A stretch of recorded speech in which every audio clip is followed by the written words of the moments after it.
There was once a Roman emperor whose name was spoken only in whispers, not because of conquest, but because of what he did behind locked doors. Elagabalus, the boy emperor who turned the empire into his stage of desire and shame. The rituals he performed weren't battles, they were performances, and the women who entered his palace rarely left untouched. Not by his hands, but by humiliation that echoed for generations. The empire called him a god. He called himself divine. But to the Roman queens forced to stand beneath his altars, he was something else. A storm of cruelty hidden behind perfume and silk. His reign was brief, yet his obsessions left scars that outlived him by centuries. There are records that Rome tried to erase. Letters, scrolls, fragments of marble inscriptions that speak of forbidden ceremonies. Ceremonies where queens of noble birth were turned into symbols of his power, used not as companions, but as proof that even Rome's sacred women could kneel to his will. He was only 14 when crowned emperor. 14, yet already feared. Behind the gold and incense, the palace became a place of shadows. Every evening, candles flickered through long corridors as music drifted from hidden chambers. Inside, Elagabalus prepared what he called his divine nights.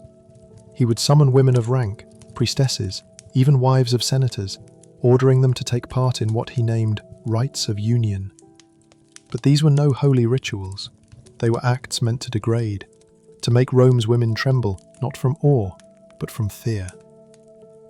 Whispers said that in those ceremonies the emperor stood dressed in gold, painted with sacred oils, claiming to unite with a goddess through mortal vessels.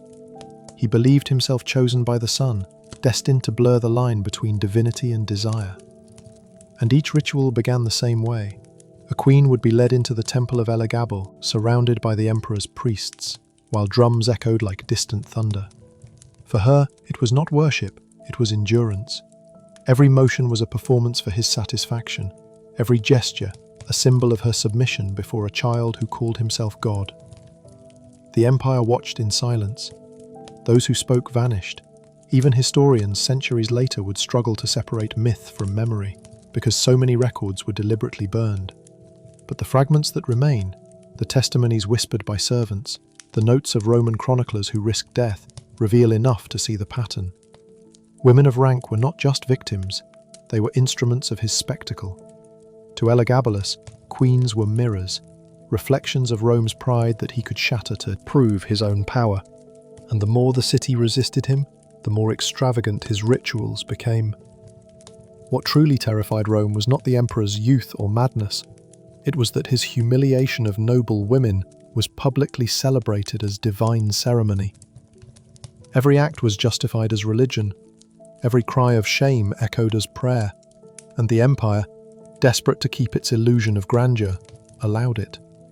He turned devotion into a theatre of humiliation.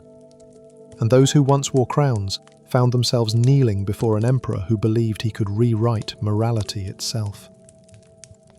But there's one ritual, one night, that even his priests refused to document in full. A ceremony so disturbing that centuries later, historians could only call it the Night of the Queens. That night would end more than reputations. It would destroy faith, ruin alliances, and seal the emperor's fate. Because when Elagabalus crossed the line between worship and cruelty, even the gods of Rome turned away. And what happened during that forbidden night was never meant to be spoken again. The truth of Elagabalus's reign is buried within the pages of Cassius Dio, Herodian, and the Historia Augusta, three chroniclers who witnessed, survived, or inherited the memories of his chaos. Their words were not written to entertain, they were warnings. And though historians sometimes doubted their tone, the consistency between accounts reveals something undeniable. The emperor's obsession with turning worship into domination. According to Dio, one of the empire's senior senators, the emperor demanded that Rome accept the Syrian sun god Elagabalus as the new supreme deity. Temples were stripped of their idols. Sacred relics of Vesta and Juno, symbols of female virtue, were carried through the streets and placed beneath his new altar. To the women of Rome, this was blasphemy of the cruelest kind. Their most cherished goddess, protector of marriage and womanhood, now stood below the image of a boy emperor's foreign god. It was not only a religious act, it was psychological warfare. By dethroning the feminine divine, Elagabalus dethroned the women who embodied her ideals. But there was another layer to the humiliation. When he declared himself priest of the sun, Elagabalus announced that Rome's queens and noblewomen would assist him in ceremonies of sacred union. On marble tablets, he ordered new rites to be performed in the temple, claiming that the emperor must marry the goddess each season to renew the empire's blessing. The role of the goddess's earthly representative fell, inevitably, to women of high birth. Historical fragments mention names that were once whispered in awe. Aquilia Severa, a Vestal virgin forced into his marriage; Julia Paula, his first empress, chosen for her beauty but discarded when her silence displeased him. These were not romantic unions, they were staged confessions of obedience. Documented in official records of 220 CE, the marriage to Aquilia Severa violated one of Rome's oldest laws. Vestal virgins were sworn to 30 years of chastity, their purity tied to the safety of the city itself. Breaking that vow was believed to doom Rome, and yet Elagabalus announced it as divine will. He told the Senate that he was fulfilling prophecy, uniting the sun and the flame, his god and the goddess of the hearth. To the watching world, it was madness cloaked as mysticism, but to the women who stood before him, it was a desecration of everything they represented.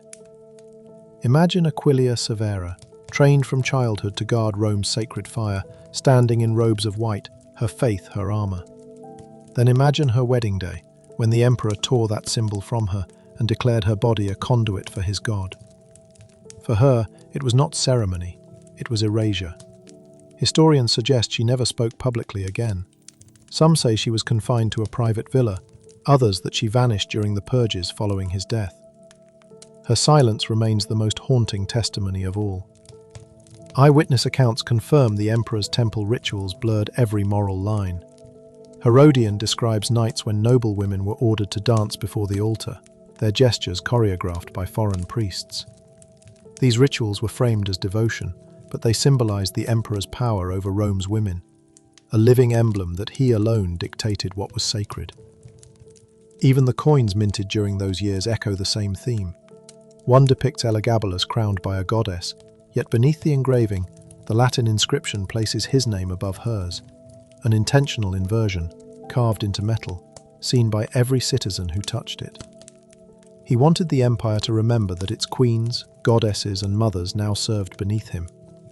What he built was not a temple, it was a theatre of subjugation disguised as faith. Each ceremony erased another layer of female dignity. Each command replaced devotion with fear. By the year 221 CE, even his grandmother Julia Maesa, the woman who had orchestrated his rise to power, began to fear the consequences. She saw the empire turning against him, not for war or taxes, but for the shame he brought upon Rome's women. Priests whispered that the sun god no longer answered his prayers, and yet he continued. Recently unearthed inscriptions from Emesa, his homeland in modern Syria, confirm that these practices were not spontaneous. They were inherited from his native cult, but Rome twisted them into scandal. What had once been symbolic fertility rites became spectacles of submission. To understand Elagabalus, one must see the pattern. A boy raised as a god, told from birth that his body carried divine purpose, placed suddenly atop the world's greatest empire. He mistook reverence for entitlement. He believed humiliation could prove holiness. He surrounded himself with eunuchs, astrologers and foreign mystics who promised visions and omens, and at the center of every prophecy stood the image of a woman bowing before him. Those around him learned quickly that to refuse was treason, to obey was survival. But perhaps the most disturbing evidence lies in a fragment preserved in the Vatican Library, a damaged parchment attributed to a palace chronicler. It describes a ritual called Noctis Reginae, the Night of the Queens. The text is brief but chilling. The emperor commanded that all the noble ladies of rank attend the temple, and he stood among them as priest and bride, exchanging vows with each in turn until the torches died.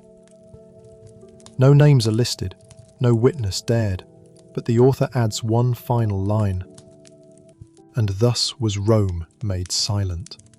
That silence was not only literal, it was the silence of women erased from their own history. Queens reduced to footnotes, their pain recorded as rumour. As the empire grew restless, the Senate began documenting complaints in secret. They called him impure, sacrilegious, unfit to rule. Even his guards, the Praetorians, whispered of rebellion. But for the women confined within his temple walls, rebellion was a luxury they could not afford. Their suffering became the background music of an empire in decay. While Rome argued over taxes and laws, these women lived each day under divine command, ordered to smile, to kneel, to pretend it was worship. And then came the collapse. Letters from late 222 CE revealed that Julia Macer and the Praetorian Guard conspired to end his rule. They feared the god's wrath, or perhaps the people's. When the coup began, it was swift. Elagabalus and his mother were seized within the palace. But the chroniclers note something remarkable.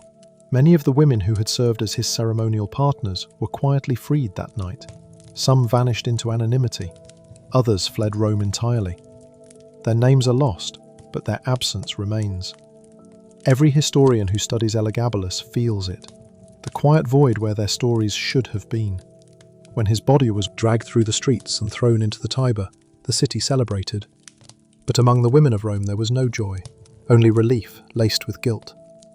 They had survived, but their faith in sanctity had been broken forever. And even as official history condemned Elagabalus as mad, later emperors quietly borrowed his methods. They learned that religion could disguise humiliation, that spectacle could silence dissent, that power could be worshipped if draped in enough silk and ceremony. The suffering of Rome's queens did not end with his death.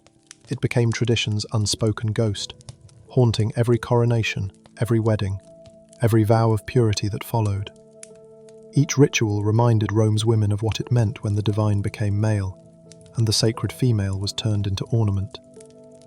Elagabalus's temples were torn down, his statues melted, his name struck from inscriptions. But memory is harder to erase than marble. Even now, in the ruins of his great temple on the Palatine Hill, archaeologists still find small fragments, perfume bottles, jewellery, symbols once offered by the women forced into his service, tiny relics of dignity left behind in defiance. Archaeological evidence proves one thing beyond doubt. The rituals were real, the pain was real, and the silence that followed was deliberate. In the end, the story of Emperor Elagabalus is not just about one man's madness. It's about an empire that let humiliation masquerade as holiness, and the women who bore the cost. The death of Elagabalus did not erase what he had done. The empire breathed again, yet a shadow lingered over Rome's women. Queens and priestesses, once symbols of divine authority, returned to their lives forever changed. Their dignity had been tested in ways no historian could fully capture, and the empire itself had learned a dangerous lesson. Power could bend sacred rules without immediate consequence. Immediately after his assassination in 222 CE, Julia Macer and her allies installed Alexander Severus as emperor. He reversed many of Elagabalus's religious reforms, restored temples, and reinstated traditional rites. Official records praised these changes as moral restoration. Yet, behind the proclamations, whispers persisted. The women who survived the Night of the Queens carried invisible scars, fear, shame, and a permanent awareness of how fragile their social position truly was. This was more than personal suffering, it was systemic. Elagabalus's rituals exposed how easily women's social and religious power could be appropriated for spectacle. By forcing noblewomen into ceremonial submission, he demonstrated that influence and status offered no protection from the whims of a ruler intoxicated by authority. Historians argue that this humiliation reshaped the behaviour of elite Roman women for decades. They became more cautious, more politically restrained, and more dependent on male protectors. Their silence after his death was a form of survival, a choice between invisibility and further victimization. Imagine the Vestal virgins, the daughters of consuls, and queens who had once stood proud in their white robes. Now, their memories of public worship were inseparable from fear. The sacred had been corrupted. The female divine had been weaponized. Yet the empire itself learned from these extremes. The Senate codified protections for Vestal virgins. Future emperors avoided the blatant theatrics that had marked Elagabalus's reign. But the memory remained, a warning etched into Rome's cultural psyche. Even monuments and coins, though destroyed or recast, had served their purpose, reminding women of the fragility of power. And the broader implication is clear. Elagabalus's obsession was not merely sexual or religious. It was a strategy of psychological domination. By publicly humiliating women of rank, he demonstrated that the emperor's authority transcended morality, law, and tradition.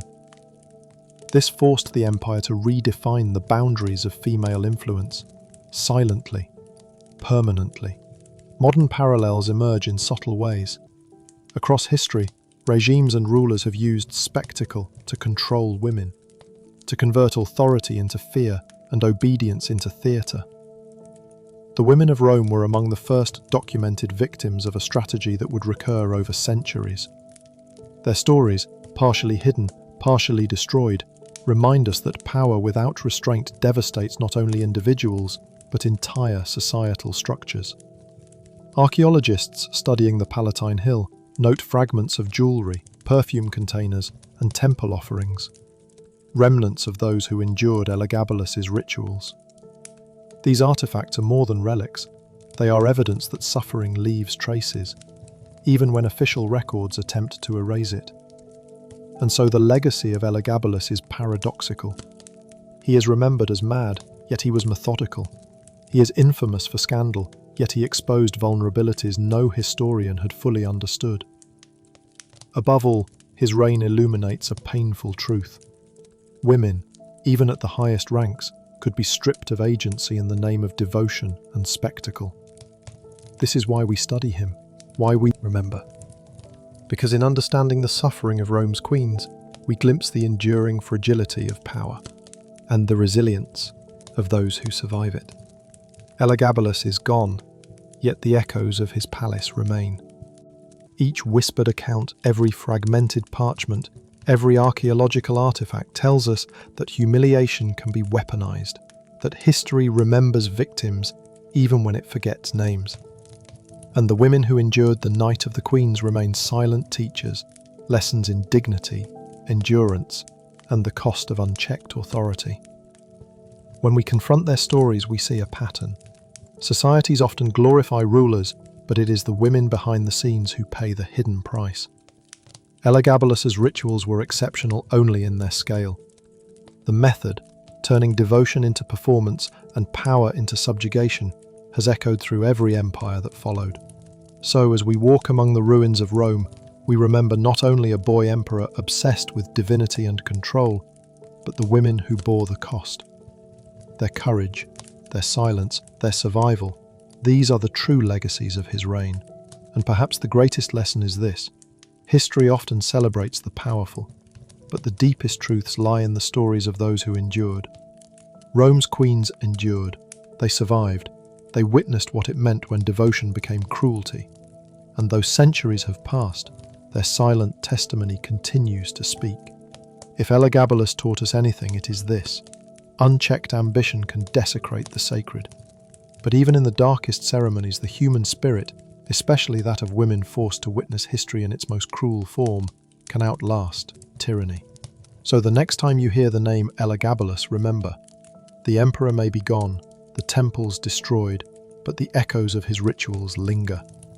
Lessons carved into memory, shadows cast across centuries, and the queens of Rome, though silent, remain immortal in their endurance.